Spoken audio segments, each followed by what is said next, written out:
Assalamualaikum dan selamat pagi murid-murid. Kembali lagi dalam kelas PDPR Pendidikan Seni Visual bersama Cikgu Amirah. Hari ini kita akan masuk unit 8. Hello, apa khabar? Mari kita lihat.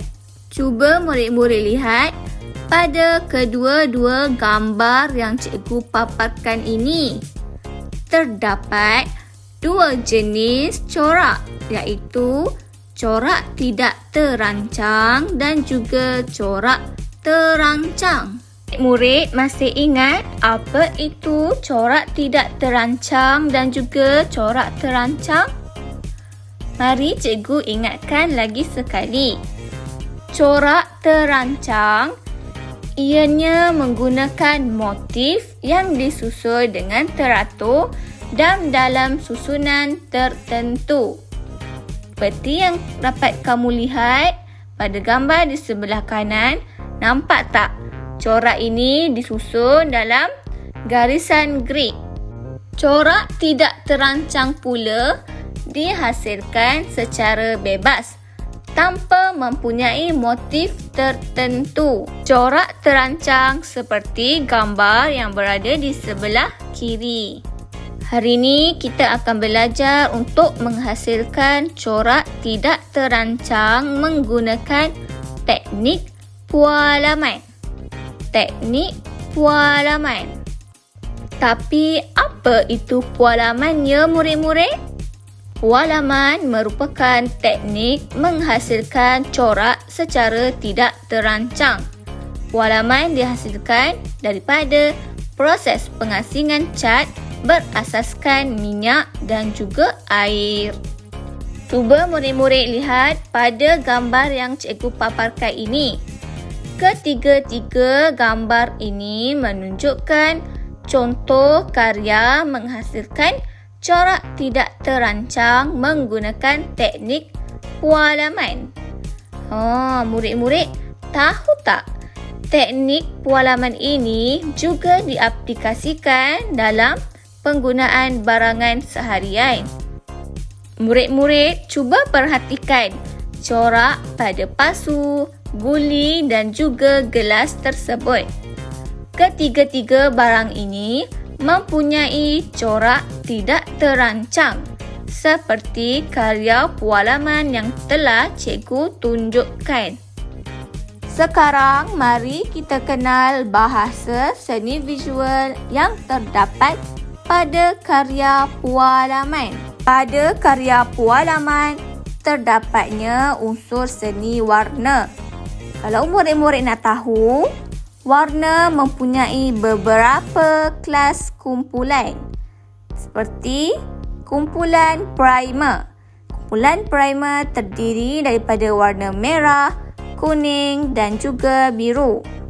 Warna sekunder pula merupakan dua campuran kumpulan asas seperti warna hijau terhasil daripada campuran biru dan juga kuning. Warna-warna ni juga terdapat suhu, iaitu di mana warna panas dikatakan warna merah sehingga kuning.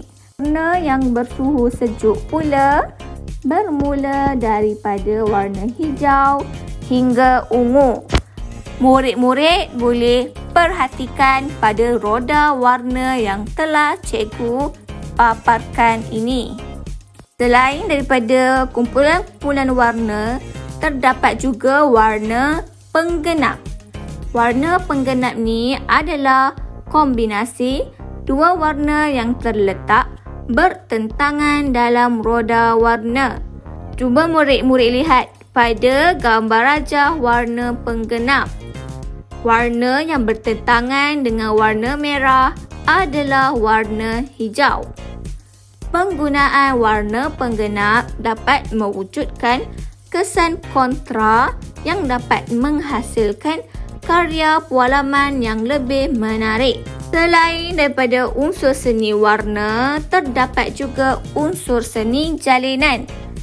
Jalinan merupakan kesan yang terdapat pada sesuatu permukaan.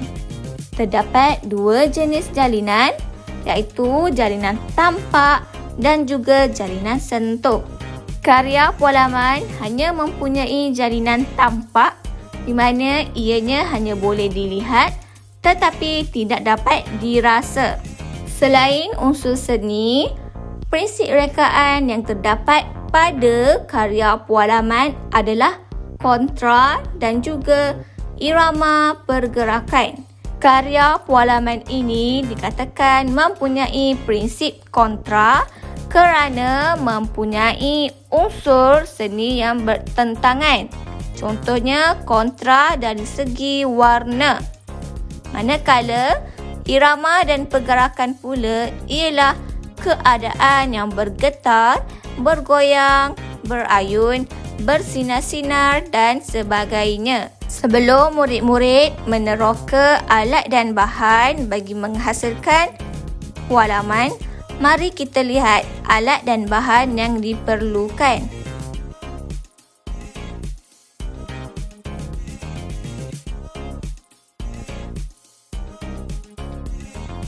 Murid-murid diminta untuk menonton demonstrasi penghasilan pualaman yang telah cikgu sediakan.